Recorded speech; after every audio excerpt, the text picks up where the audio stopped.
morning, good afternoon, or good evening, wherever you're dialing in from around the world. And we're really excited to have everybody here today. And the fantastic news is that we have close to 400 people from around the world that have registered for this webinar. So thank you so much. For those of you who may not know who I am, my name is Nerida Kelton, and I am the Vice President of the World Packaging Organization for the Sustainability and Safe Food portfolio.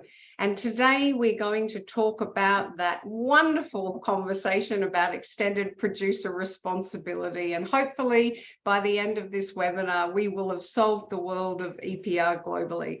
So the first thing that I would like to do is ask all of you to pop into the chat function who you are, where you are dialing in from, because we would love to know what countries are joining us today. So please use the chat function and let us know which country you're dialing in from. I'll start. I'm from Australia.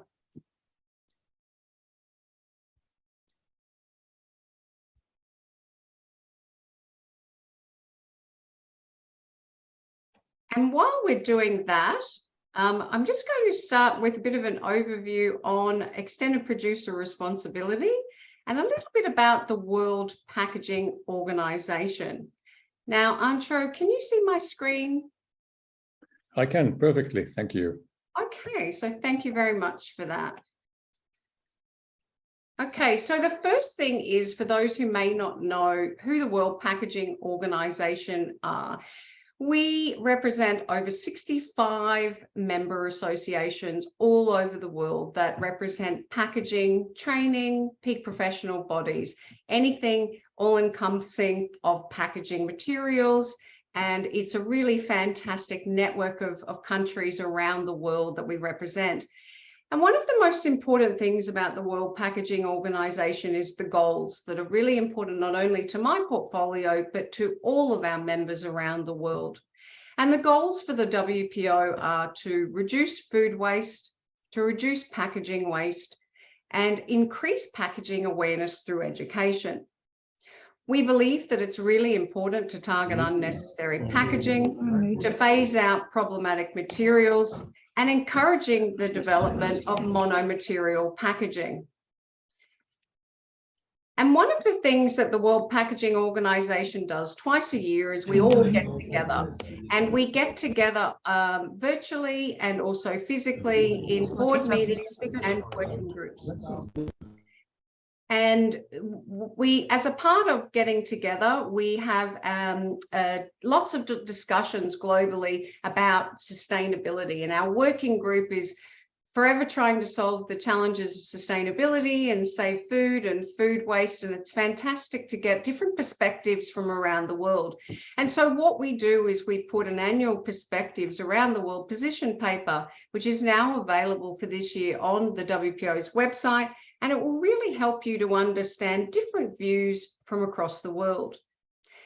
But one of the loudest conversations that is happening around the world, and in with all of our members, is the conversation around extended producer responsibility. And at the end of the day, in the simplest of terms, extended producer responsibility is just that. It's about putting the responsibility back on the people that produce and put out the packaging in the world. Now, we are starting to see lots of different versions of EPR around the world, and hence this is why we're here today, because it is different in different parts of the world. And we see it as a piece of the puzzle. And whilst it's different everywhere around the world, and that's okay, and we need to make sure that it's relevant to each region and country that's running the EPR schemes, it's a piece of the puzzle for recycling, to ensure that we can have better consumer behaviour, responsibility for producers, and also the elimination of problematic materials, making sure that our packaging is circular by design, and also reducing things like single-use plastic. And there is a role for EPR in circular economy. And when you're talking about circular economy or circular design, extended producer responsibility sits there. But it doesn't, the regulations and the taxes and the levies cannot work without the design. And the packaging design and the circularity of design is critical to the success of these programs. And there are many benefits of EPR for packaging. And it helps us to reduce material use, make sure that packaging is more recyclable. It also helps littering, which is really, really important, and also to try and increase reuse and refillable options. And when you look across the world, as I mentioned to you, there are different discussions being had and there are different programs, and that's why we're here today. And one of the conversations is very much around eco-modulation. And one of the interesting things about eco-modulation is that it penalizes producers of the problematic materials and it penalizes them for difficult to recycle packaging. But it also incentivizes those that are working hard to make sure that their materials are in fact recyclable and recoverable. And then we have this very loud conversation at the moment, and I know Europe is watching all of this, and it's about the packaging and packaging waste directives. And so there are EU revisions happening right now, and they are looking at things like mandatory recycling targets and mandatory reuse and refill targets, which is a very interesting one from where I'm sitting, new reporting and labeling obligations. And also another one that's of interest is the possibility of counting chemical recycling towards the targets. But then when you come down into Asia, extended producer responsibility is different again. And within extended producer responsibility, we also have product stewardship programs. And so we have product stewardship programs happening in some of the countries, and we also have extended producer responsibility happening in others. Now, this slide looks like a lot and it can be quite overwhelming, but for me, it's a very positive slide because what it means is there are people working very hard around the world to try and develop programs to meet all of their packaging targets. And then at the same time as all of this is happening with EPR and product stewardship, we have all these rules and regulations coming up around the world. And we have single-use plastic directives that are happening at a rapid rate. And every single day you're seeing a new country introducing or changing or adapting their single-use plastic directives. We have many container deposit schemes or return and earn schemes happening. And they're obviously called things differently in each country. But at the end of the day, CDS schemes are designed to incentivize consumers to have more improved recycling behavior. They're here to ensure that we keep very important content, recycled content material out of landfill so that we can put it back into future packaging. And it also gives the young people an incentive and a financial reward, so they're pocket money. So in my country, my nieces and nephews love CDS schemes because they can make lots of money at all of the parties, all the Christmas parties and the birthday parties, and they absolutely love the CDS schemes. And then we have the really important conversation about incorporation of recycled content. And where probably 4 or 5 years ago, we were looking at an average of 30–40% in incorporated recycled content. We're now looking in some of the substrates up to 100%, which is just fantastic to see. But one of the things that we've seen a significant change in is the conversation, the communication with consumers. And as you can see on screen, not only are companies actively incorporating recycled content in their packs, they're telling the consumers that they're doing it. And this is what we want to see. We want brands to be telling people that they're incorporating recycled content, that they're reducing their single-use plastic needs, and communicating to consumers about what they're doing. And then we have soft plastics programs, and they are coming up, they're popping up around the world, and they are again an incentive for consumers to return soft plastics and difficult to recycle flexibles in store so that they can be reprocessed. And then we also have closed loop collection programs. So for businesses that recognize that their materials that they're putting out into the market are difficult to recycle through standard materials recovery facilities, they're taking responsibility and establishing closed loop collection programs so that they can collect it and make sure that it's not ending up in landfill. Refill and reuse is a conversation that obviously the EU in their revisions is talking about as well. But many countries around the world are establishing more improved refill and reuse programs in-store, online, through e-commerce, e-delivery, and it's fantastic to see the consumers getting behind these programs. And then obviously we're doing all of these things around the world, and we need to communicate to consumers, and we need to communicate honestly. And honestly communicating to consumers is through on-pack labeling. And whether it can or cannot be recycled, it doesn't matter. We need to make sure that we are telling consumers on pack whether it can or cannot be recycled, which bin to put it in, and how to dispose of it. And obviously, we are seeing more on-pack labeling programs, and they do vary around the world. But three that are leading the way is the OPRL program in the United Kingdom, the How to Recycle program in the United States, and the Australasian Recycling Labelling Program in Australia and New Zealand. And if you haven't seen these or seen any on-pack labelling programs, I'd really encourage you to look at this and consider starting a program like this in your country. And then we have the challenges with materials recovery facilities. And it doesn't matter where you are in the world, materials recovery facilities are different, but the challenges are the same, because recyclability is made up of more than the packaging. It's everything. It's the shape, it's the size, it's the inks, it's the weight. And we need to make sure that when we're designing our packaging, that we understand how a materials recovery facility works. And one of the things that I find really interesting is that there are many people that have never, ever been to a materials recovery facility. And if you are responsible for designing packaging, you need to hurry up and get to your local MRF.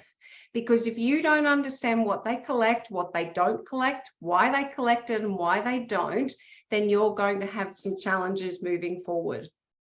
And then we talk about circularity by design. And this is going back to that conversation, particularly with the EU revisions as well, about not only incorporating recycled content, but whether chemical and advanced recycling will be discussed in their targets.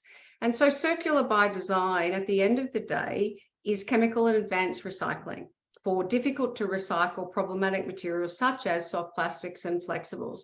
And what we're trying to do is close that loop and make sure that it's circular by design. And so what we want to see is a Kit Kat wrapper being put in a return to store program or a collection capability. It could be curbside collection, and then being put back into another Kit Kat wrapper. And that is circularity, and that's circular by design. And you're seeing confectionery companies now that are incorporating recycled content in their confectionery wrappers, and more of them are doing it every single day. And so the WPO is here to help you. And I think this is the most important message from my perspective for today. We are here to help all of you. And whether you live in a developed or a developing country, and if you need assistance with understanding what circular packaging design looks like and how you should design for state-of-the-art materials recovery facilities, then we believe we've got the resources to help you. So the WPO has developed a packaging design for recycling guide. It's a global guide, and it is designed to harmonize standards, internationally harmonized design standards, which is really, really important. And it's available free of charge on the WPO website, and anybody can pick it up. You do not have to be a technologist, a designer, or an engineer. This is really easy to understand and easy to use. You can be a marketing person, a salesperson, a non-technical person. It is here to help you. And the idea of it is it has a traffic light system, so that it can help you to understand whether it is recyclable, conditionally recyclable, or not recyclable. And it also marries up all of those things in the chart that I was showing you, the inks and the weight and the size and the shape and all of the separable components as well. So I would really encourage you to have a look at this guide. We have material-specific recommendations. And the exciting part of all of this is we are now busy translating this in multiple languages around the world. And we now have it available in Spanish and Arabic and German and English and Czech and Georgian and Hungarian. And we have many other countries busy translating this as well. And if you would like to translate it in your language, please reach out to me, because we want this to be available to everyone in every corner of the world to help you to design better packaging. We've also established a how to use guide, which is available again on the website. And we now have 27 countries in our waste stream mapping tools. Now, we understand that not every country around the world has developed the infrastructure and capabilities for collecting, sorting, and recycling and reprocessing. And so these tools represent the countries. And this helps you, if you're exporting into any of these countries, to really understand what can and cannot be recycled in that country. So the idea is you pop onto the website, you have a look through the countries if you're exporting to those countries, and it will tell you what materials can and cannot be recycled. And at the end of the day, it's about using less, using it longer, using it again and again and again and again, and as many times as we can possibly do this, and making sure that it is clean. And so I would like to welcome the panel, because this is the most important part of today. And I would like to welcome Antro Seiler, Dr. Aria, Vivian Lofton, and Joseph Doherty. And I have so many questions to ask all of you, and I really hope that we can get through them all. So I'm going to get started. But thank you so much, all of you, for coming. And I'm really excited to ask all of these hard questions, and hopefully you've got all the answers for everyone as well. And for those who are watching, if you have any questions, please pop them into the chat. And at the end, if we've got time, we're going to try and answer some of those as well. So Antro, I think that it's best to start with you. And what I was hoping is that each of you could possibly introduce yourself and just briefly tell us a little bit about your expertise in extended producer responsibility and the work that you do. And I am going to start with you, Antro. You know, would you like to tell us, you know, what you think about extended producer responsibility representing both Europe and also Finland? Yeah, thank you, Nerida, for the introduction. Yeah, my name is Antro Seiler, for those who don't know me yet. And my real job is being the managing director of the Finnish Packaging Association. But as Nerida told already, I'm also serving as the president for European Packaging Institutes Consortium, which is a network covering not only EU countries, but the whole of Europe and all the packaging institutes and associations. But along with those jobs, I also act as the chairman of the board of the Finnish recycling company Rinki, which is a service company doing the real collection of packaging waste in Finland for the EPR schemes, which are 2 at the moment in the country. Well, just to be short with the EPR, I think that the EPR, which, if I understand correctly, is something that has been established or invented in Sweden in 1980s, and in Finland we have had it as a limited producer responsibility since 1990s, then growing into area collection in the 2000s. And this year we will start also the collection not from individual households, single-family homes, but from housing units which have 5 apartments or more. So we have quite a lot of experience. I think overall the EPR is a fantastic tool. It's a fantastic tool to move towards the circular economy. And I think that we still don't know all the possibilities of EPR, what is the best way of really working within the EPR. But overall, I think that EPR is the good way to go. And I think that it will make the biggest difference, not in the developed countries like the European Union or North America or Australia or Japan, but rather in the developing countries. And that's why I'm very interested to hear from Dr. Aria more about what's going on in India in this respect. Thank you. Now, Vivian, as the founder of Reciter in Germany, can you please share a brief overview on not only yourself, but your business? Because we're really interested to know a little bit about what you do. Yeah, thank you very much. And hello, everyone from my side. My name is Vivian. And as Narita said, I'm a founder and also managing director of Reciter. And what we do at Reciter is basically software and data.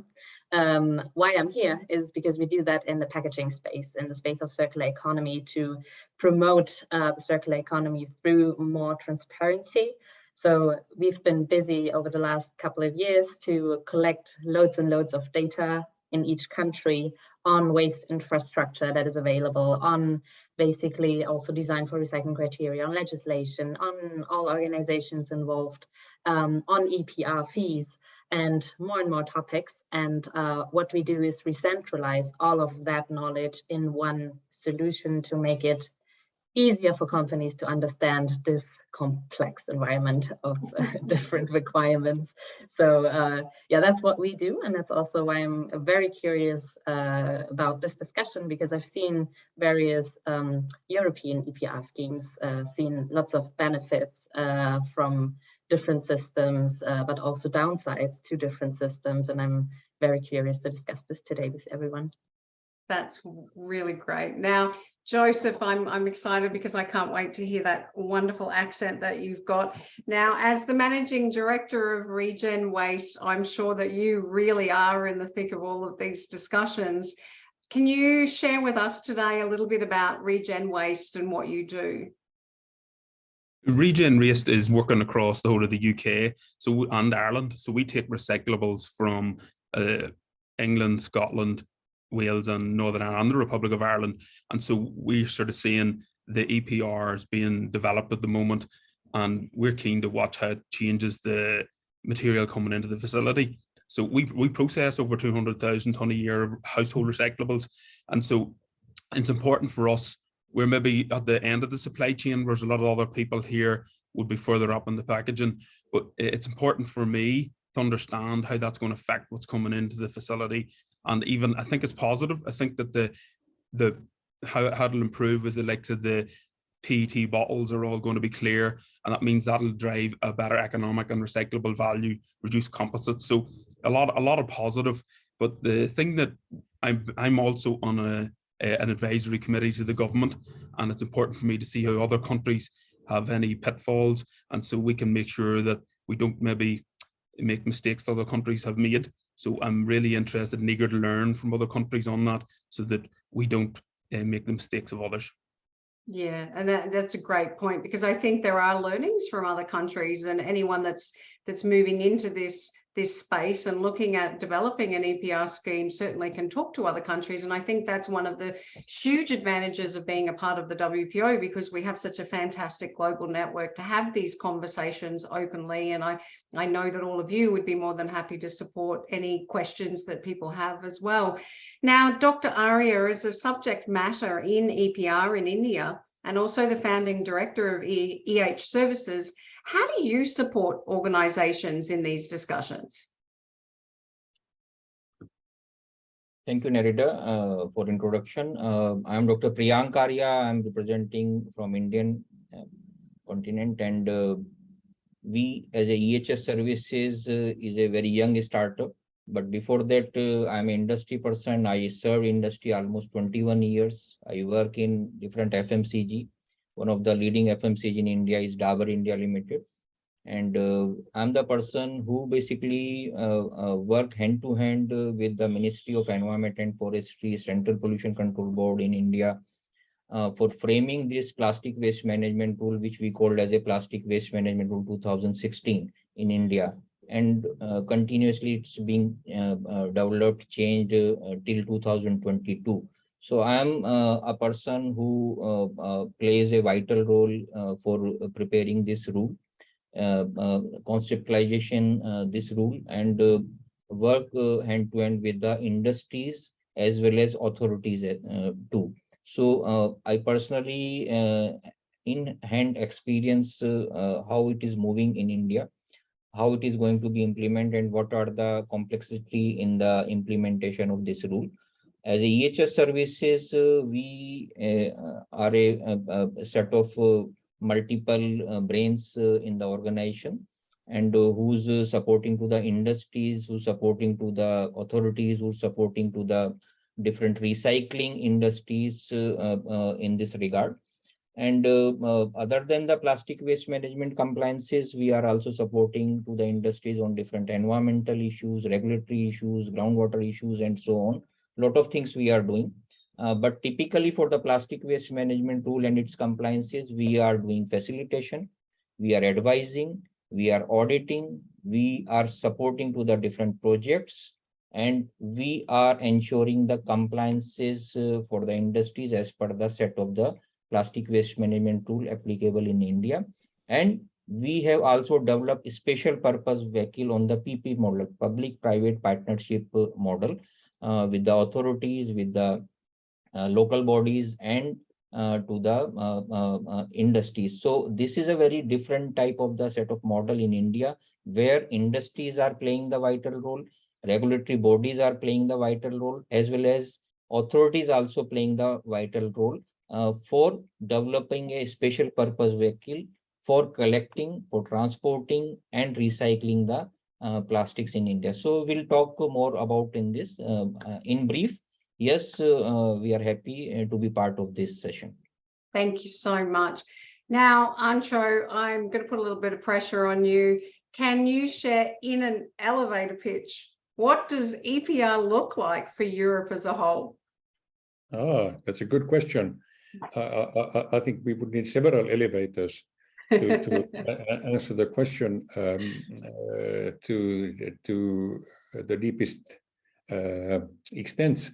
But anyway, the situation is that within the European Union, 27 member states, I think there are 27 states, different ways of implementing the EPR. And that's kind of a challenge, but at the same time, I think that's part of the charm of Europe. You know, there are countries that are advancing very rapidly. They've gone very far, and at the same time, there are countries that have barely started. And that's why I think it's not easy to give an answer in a nutshell. I think that there are certain countries like for instance our neighboring country Sweden, which I believe is the mother or the father or both of EPR as a concept, and they have moved really far. They are, for instance, already collecting packaging waste from each and every single household. Each and every family home they have their collection bins in their front yard. So they've gone really far, and at the same time we have countries like Denmark, which is actually another neighboring country to Sweden, not very far from us, and they have barely started because they didn't have an EPR scheme until it was made mandatory by the European Union just a couple of years ago. So Europe is moving on very different speeds on different areas, and I think that's at the same time a challenge and a positive element. And what does EPR look like in your homeland, in Finland? Well, in Finland, as I briefly already told, we started already in the 20th century. To 21st century, in the very beginning, we started with a limited extended producer responsibility scheme, which meant that actually we collected only from the industries the packaging waste. Then it was moved to an area collection system, and now we are moving to limited single-family home collection, which means that the housing units that have 5 apartments or more will be included in a collection system starting from 1st of July this year. So we are on our way, but there's still way to go. And Vivian, I'm going to head into Germany now, and I will ask the same question of you. What does EPR really look like to Germany? Yeah, what does EP look like in Germany? Well, we started in 1990 as a monopoly system with the green dot, which then turned into a competitive system in around 2003, and we now have more than 10 schemes in Germany, meaning that we've seen both monopoly and competitive system. It's quite interesting that in Germany it's privately run, and this is always super important to keep in mind, because in the end waste is a business, and also in the end as it is privately run, there was little control for a long time, as I would say, because in Germany everyone needs to register. There are no thresholds as to how much packaging you place on the market. Everyone needs to register. However, there used to be lots of free riders, which is why in 2019 there was a big change with the implementation of a new control body, which is the Zentrale Stelle Verpackungsregister, the central body packaging register, with a new packaging law, and basically a lot more coming into place to care a lot more about data reportings, and also, well, working towards the goals that we have in Germany, investing into infrastructure and so forth. Yeah, that in a nutshell. Yeah, it's always interesting, like, just to hear everyone's different perspectives. And I think if we head over into the United Kingdom, Joseph, what does it look like in the UK? We hear a lot about what's happening over there, but if you could share with us a little bit about the EPR scheme that you're developing, we'd love to hear it. We're sort of early in the journey, and at the moment we've got the producers at the moment in 2023 have to gather their data. So we're seeing that there'll be a fixed charge coming through in 2024 to start the EPR off, and then eco-modulation will come in 2025. So to change that design. And so I suppose we're sort of trying to get our house in order and get things ready for it taken off. And there's still a lot of detail to be sorted out. So there's a lot of confusion, and I have a lot of the producers in the room here with me today. And I think it's important that we get as much detail as possible. So and that's where hopefully listening to these forums, we might learn some from others that helps us sort of navigate some of the issues that's coming down the track. So can't wait to hear what others have to say on it.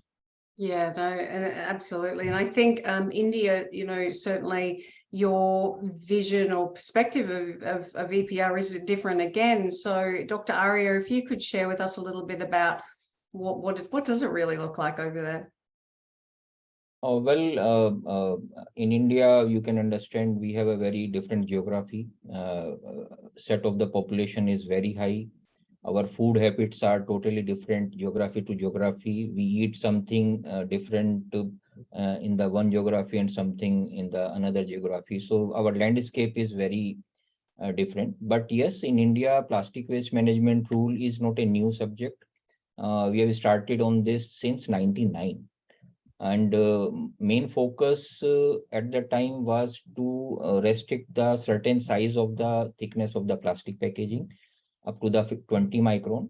But it could not be implemented because of the multiple reasons. But in 2009, again, we have amended the rule and regulations, and we come up to restrict the multi-layer packaging as well. It could not come up with that solution. But in 2011, we have introduced first time producer responsibility concept with a restriction of the 40 micron thickness of the plastic packaging. So since 2011, EPR introduced in India.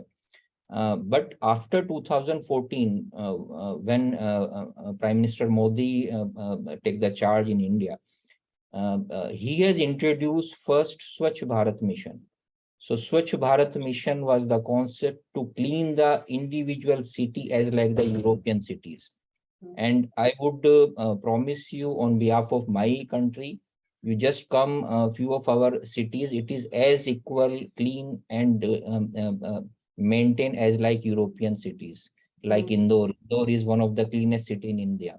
So things are moving in the very right direction. Its spread is across the pan India. No, all our 36 union territories and states covered under this plastic waste management rule EPR compliances. All the regulatory bodies, all the executing bodies are part of this execution. And now plastic waste management rule 2016, which is commenced on 18th March 2016, is moving step by step. But yes, We tried to copy European model, but it could not succeed. Now we have our indigenous independent model of the EPR, and I would love to explain what is that and how it is different from the European model. So yes, it's quite interesting in Indian continent, and things are moving in a very much right direction. And it's because of commitment of the government authorities. It's a commitment of individual institutions, organization, and it's a commitment of all small rec picker community, because we have a very different community in India, which we call as a rec picker community, which is not in the European model. So surely we'll discuss more about all those things. Yeah. Thank you, Dr. Arya. Now, Antro, back to you. The European Union, and especially the European Commission, have taken several initiatives related to packaging and the environment since 2000. Has it been successful? Are you actually seeing positive results, and what are some of the outcomes? Yeah, good question. Again, personally, I call the very high activity of the European Commission in the area of packaging related to environmental matters a regulation tsunami. And this perhaps reflects a little bit my own opinion. I think that the ideas and the objectives of these initiatives from Commission, they are very good. For instance, Commission is trying to improve the circular or enhance the circular economy within Europe, and at the same time improve the competitive edge of European Union countries. Great objectives. If one could combine these and go forward, that would be fantastic. But at the same time, the problem is the lack of statistics, lack of data and science. Because packaging, as we all know, is not an industry that would be collected statistical data about everywhere by the authorities. It means that we are more or less speaking about ideologies and about emotional reaction towards packaging. And that's a bit of a challenge within Europe. So good objectives, good targets, something that would be easy to support, but implementation is a little bit problematic because we are lacking knowledge. That's a really good point. And I think talking about data, it's timing to talk to Vivian, because there's various approaches to EPR in Europe, Vivian, and I'm just wondering, what are the challenges between the different systems that you're seeing?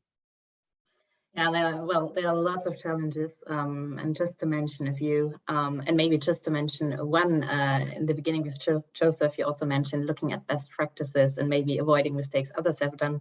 One thing I see as a central point in Germany, for example, with the competitive system, was that there has been very little consumer communication. Because obviously, if you as a producer responsibility organization invest money into the communication to consumers, it benefits all the other systems just as much. And of course, it needs to be consistent between different PROs. So I think this has been a challenge in Germany and has now been addressed by basically all PROs joining together in developing one centralized communication campaign. And that's something I think we should always keep in mind, that through competitive systems, there is a lot of competitiveness, meaning little transparency as well to consumers, but also to producers, obviously, in terms of cost, for example, when it comes to EPR fees. And in Germany, we do have a paragraph in the packaging law stating that recyclable solutions should be incentivized. However, in practice, it's not really yet in use, because there is no transparency into cost. It's a lot more negotiation, and it's very difficult to implement this through the system. However, competitive systems compared to monopoly systems can also lead to a lot more innovation, because of course systems need to move on, they need to go forward to stay competitive. So I think those are just a couple of points I'd like to mention here, but of course there's a lot more. Yeah, no, it's really excellent points. And I think, Dr. Arya, you mentioned before that the view of EPR is obviously very different from Europe in your country. Can you talk a little bit about the PRO model? Does it exist, and is it successful in India?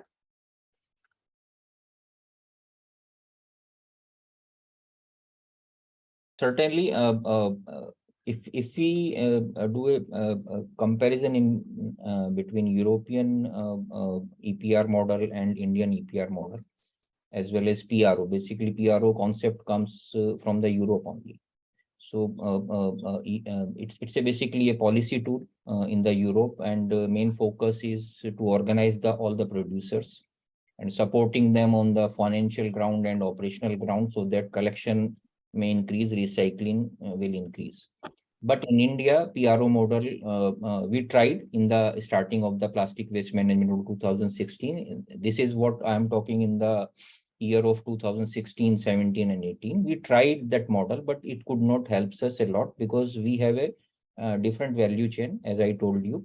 Our waste is being collected from one person, which we called as a rec picker community, directly from our households. And that waste being collected, then stored, and then further transported to the either municipal corporations, which is the main stakeholder for the managing the waste, and the valuable items like plastics transferred or channelized to the recycling agencies. So this European PRO model could not work in India because we have an existing collection mechanism and transportation mechanism. And government doesn't want to be neglect them because they are working very hard. They don't have any livelihood, and they don't have any other source of the income. So that's why government doesn't want to be disrupt that value chain, and they are really doing great since number of the years.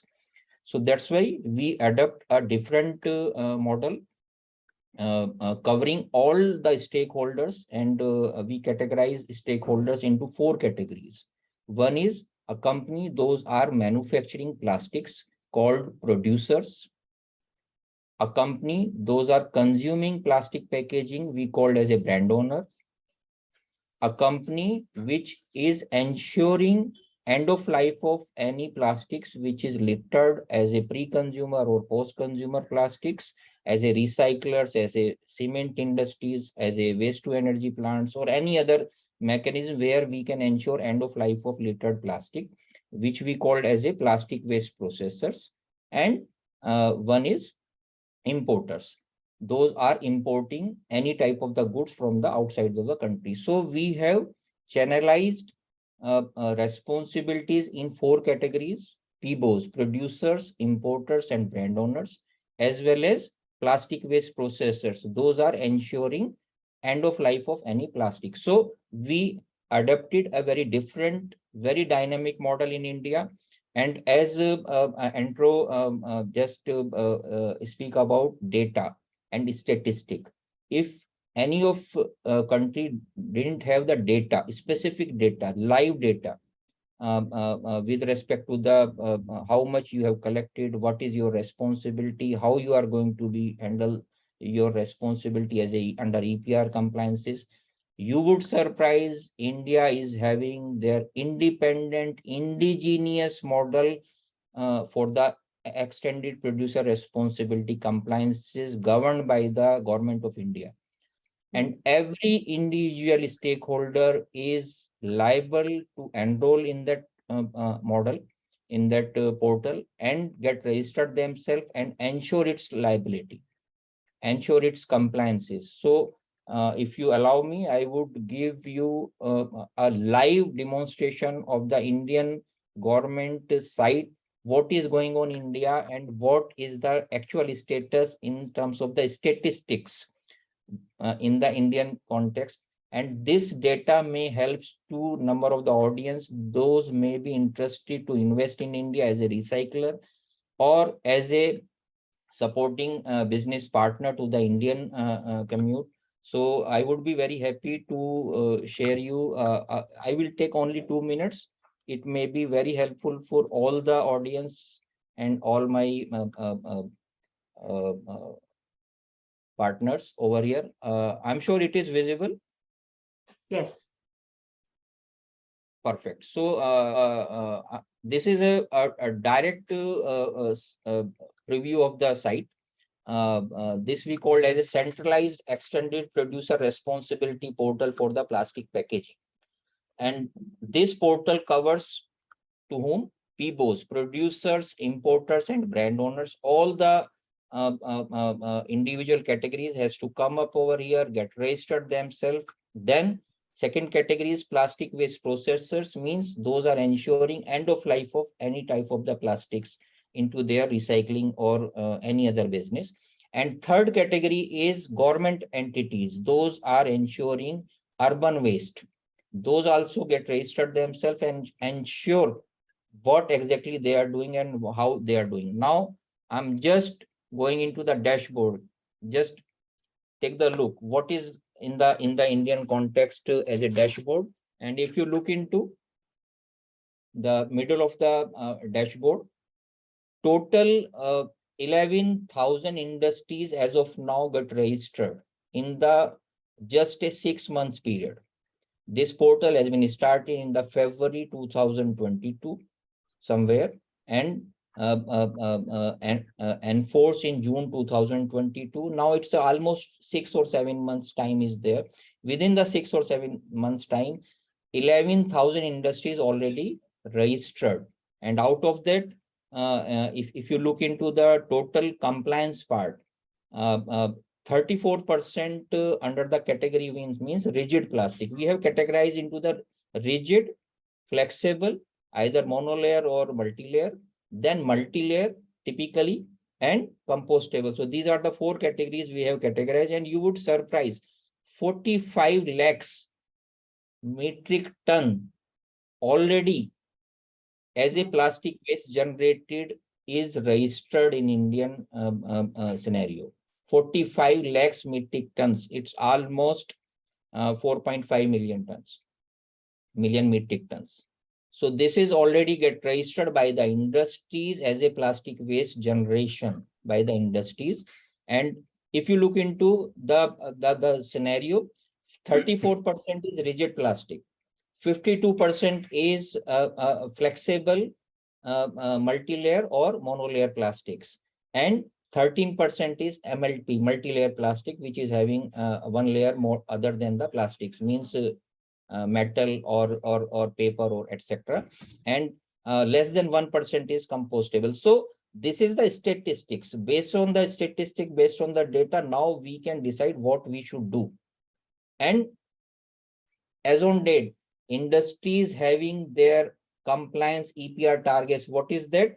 8.5 lakhs metric tons under the category 1, 11.25 lakhs metric ton under the category 2, which is a flexible packaging, 3.5 lakhs metric tons under the category 3, which is MLP, and total is 23 lakhs metric ton is the EPR liability as of now against the Indian industries.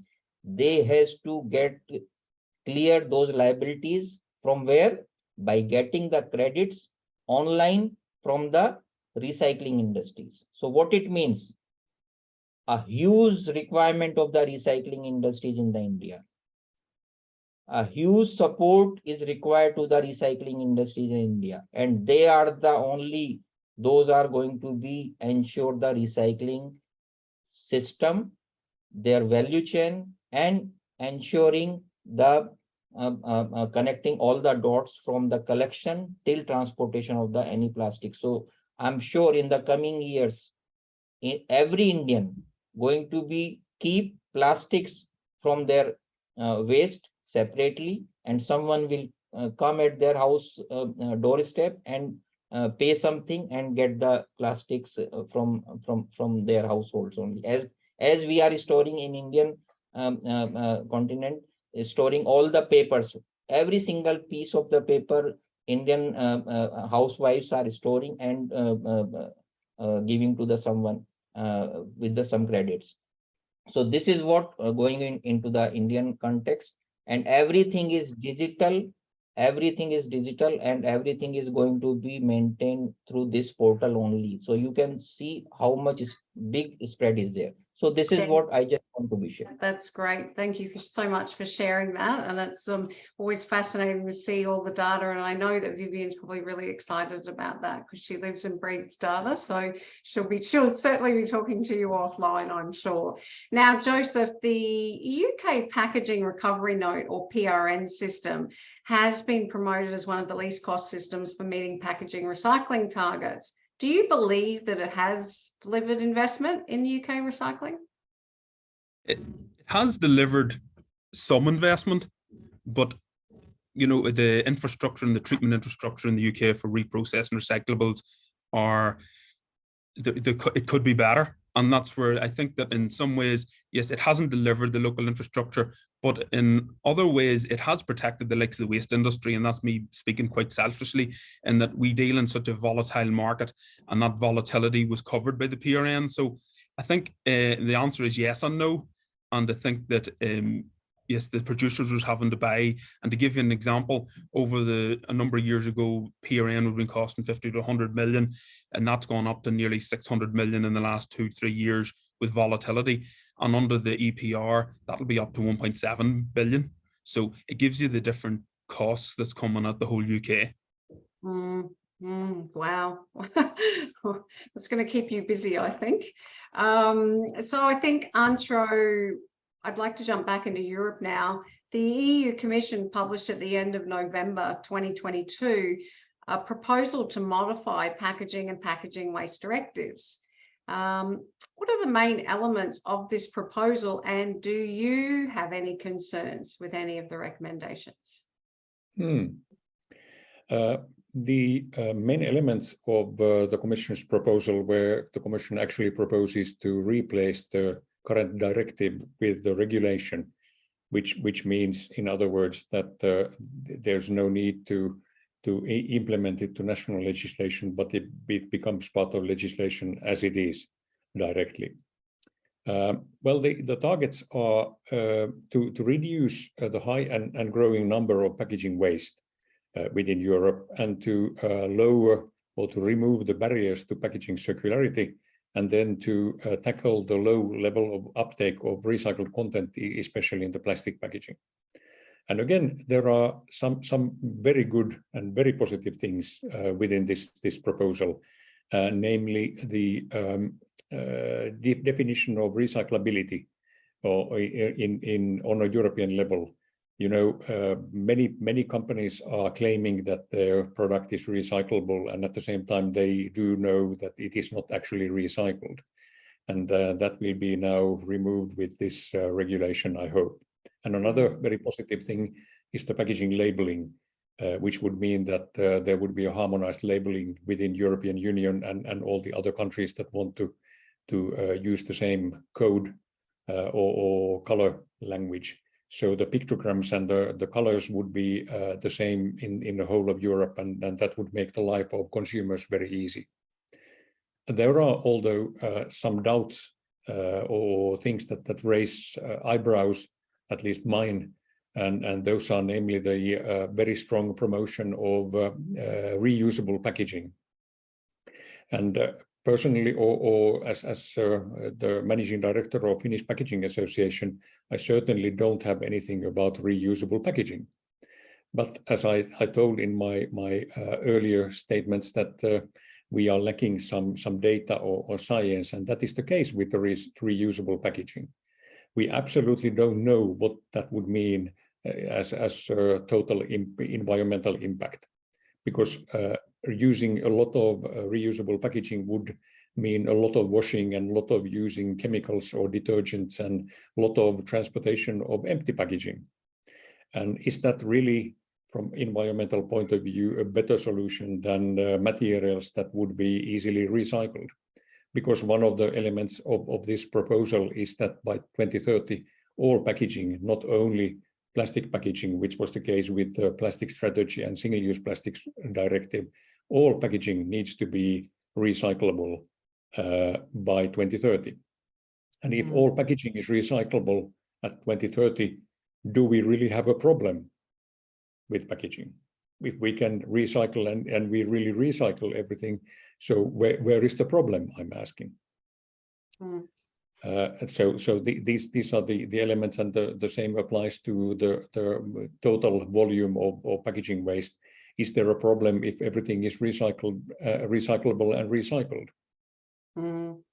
I think, Antro, going to the conversation around on-pack labeling, it's music to my ears about consistency and a harmonized approach. In an ideal world, we should all be using the same logos everywhere. So it is music to my ears to hear that Europe are looking at this, and that was one of the ones that I was really intrigued about. So I'm going to watch that one. I think that's a really important step that we need to help consumers, to make it really easy for consumers to understand how to dispose of their packaging. So I think, Vivian, this is probably a harder question for you. EPR fees are connected to recyclability more and more to incentivize the transition to a circular economy for packaging. What are the differences in approaches to eco-modulation fees today? And how do you believe that Europe can transition to a more harmonized approach? Yeah, maybe following up on what you just said, for consumers, I think one of the issues is it's not simple for producers today in the EPR landscape, because eco-modulation means it becomes more complex. However, I mean, I've seen very different approaches, from very simple systems that maybe is not yet eco-modulation, where we have the same fee or the same rate for all plastic and paper. And this is in place in countries, for example, in Romania. But we've seen also very, very complex systems where there's really something like a bonus-malus system, like in France, or where certain materials are incentivized and disincentivized, but also not only materials, but also components of a packaging. Meaning, for example, if you have a full body sleeve, what effect would that have? And can this turn into something that's disruptive for the recycling process, and then putting a price tag on that? And I think those are various examples of eco-modulation that exist today. I think just generally looking at Europe, I think the main trend is everyone is kind of cooking their own soup at the moment. Everyone has their own approach, and that's why it's immensely difficult for companies to keep the overview and to really work with that, because you could have one packaging that you sell in 2 countries, and one is incentivized and the other one maybe it's not, and it costs just double the price because maybe the material is heavier. It is very difficult to find one trend for producers at the moment, and I think there needs to be more action into harmonizing that, to make it, as we talk with labeling to consumers, to also make it simpler for producers to really also be able to follow the trends of eco-modulation, and to take the incentive and really have an argument internally to move to more recyclable packaging, because it's more financially attractive. So, Dr. Arya, how does the Indian industry view the plastics waste management rule and the EPR execution since the inception in 2016? Can you briefly explain what it really means, the rule?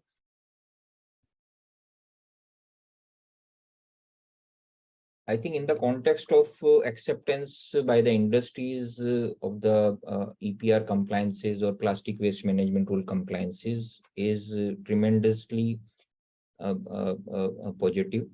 And Indian industries are those went to the authorities directly with some modifications, corrections in the regulations since inception of this amended rule 2016. They formed different consortium since starting of this rule, means 2016. They have made a consortium for the brand owner prospects. They have made the consortium for the recycler prospects. They have made the consortium for the plastic manufacturers prospects. And they provide the different inputs to the authorities. These are the some negative or some corrections are required into the regulations. So yes, industry is very much positive. They are leading this entire drive at their own. and supporting to the authorities and the regulatory bodies to get it done, because entire plastic waste management rule in India is connected with Swachh Bharat mission. Every Indian is interested to clean India. We want to be clean each and every single roads in India as clean as in Europe. So something is different in India with respect to the plastic waste management rule compliances. That's great. Now, Joseph, before we jump into a couple of final questions for the whole panel, because I'm very mindful of time and we'd like to briefly have a look at the chat function and see what everybody else is asking. What are your concerns? What are the industry's concerns in the UK for EPR? Big concerns is at the moment, at the current way, it's that a number of people along the supply chain pay the producer responsibility fees, and that's going to go to I believe the pack filler brand, where the brand's putting the product on the market. So the costs and the fees they'll be paying will be possibly 10 times, where everybody else on the supply chain will go to zero. So I think that there's massive cash flow effects, but they'll also be the people that can make the biggest decisions on the change of the design of the packaging to be more recyclable. So in some ways, it's a hard pill to swallow, but will possibly create the effects we need to create, because you're giving the penalty to the person that has the ability to make that change, and they will pass that cost on, of course, and there will be a marketability element will come into any of these things. But I think that cash flow and that cost and that upset in the industry over the few years will be the biggest effect. Yeah. So I am mindful of time, and I knew I wasn't going to get through all of the questions, and I apologize to the panelists because I had so many more to ask you. But I think these are going to be the hard questions for all of you. Do we believe that we can harmonize standards across the world for EPR? Or is this a pipe dream, or do we not need it? Should we just leave EPR to run based on regions and countries? And I'm going to start with Vivian. Yes. Let me look at both sides. I think one thing we've learned today, for example, about India, is every country has its own geography. It has its own culture in terms of also the people, how they, what mindset they have and how they participate. Meaning that all this needs to be taken into account. And when we talk about harmonization, the question is, what is the end goal? Do we want to harmonize everything to have even the same bin color in every single country, the same label, the same, basically the same, everything the same? Or do we talk about the main concept? Do we talk about harmonizing everything in a way that it is more manageable, that it is more consistent, that producers know how to navigate a complex environment, a way too complex environment as we have it today, to have the same goals, to have the same trends, basically incentivizing the same solutions, because in the end, we're also using the same technologies. Within Europe, we all have access to the same recycling technologies, and nevertheless, the infrastructure is widely different. And why is that? So I think when we talk about harmonization, we need to be quite clear what we really want to harmonize. And also, we do need to take the national available infrastructure into account, and also the geographies and everything attached to that.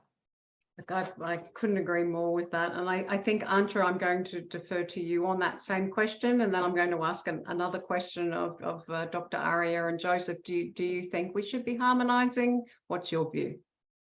Well, I'm personally a great believer in standardization, and I think that there would be a way forward with the International Standardization Organization, ISO. We could standardize certain elements. I think very much in the same way as Vivian. I think that local conditions and national features should be taken into account. There's no way of forcing the same one size fits all solution, especially not to patronize from, for instance, Europe towards developing countries that have their own national, things that make them do things in a different way. So we can learn from each other, and I think that standardization might be one way, because I think that there are two elements that we have to be looking at. One is what industry needs to develop the circular economy, because I think that circulated or recycled raw materials will be in the same role as the primary raw materials have been in the last centuries.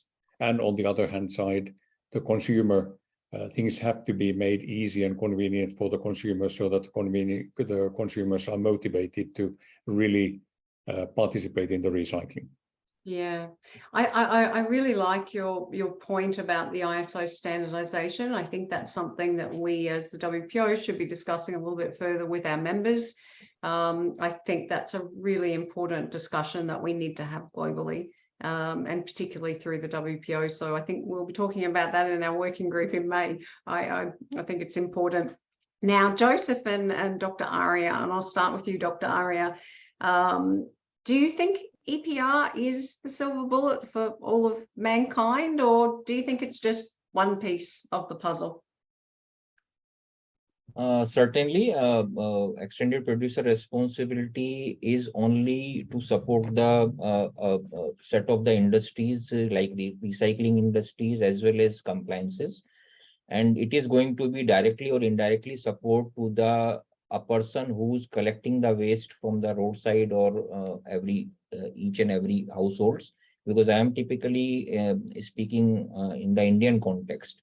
And if that benefits can transform to the first man in this value chain, surely it is going to be towards the mankind prospects.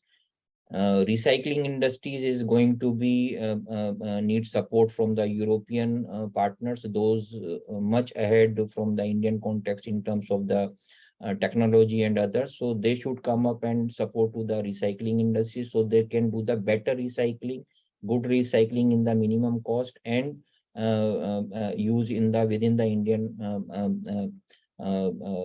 geography. So surely this EPR context is only made for the humankind and its support. Yeah. And Joseph, same question to you. Do you think it's a silver bullet or just one really important piece of the puzzle?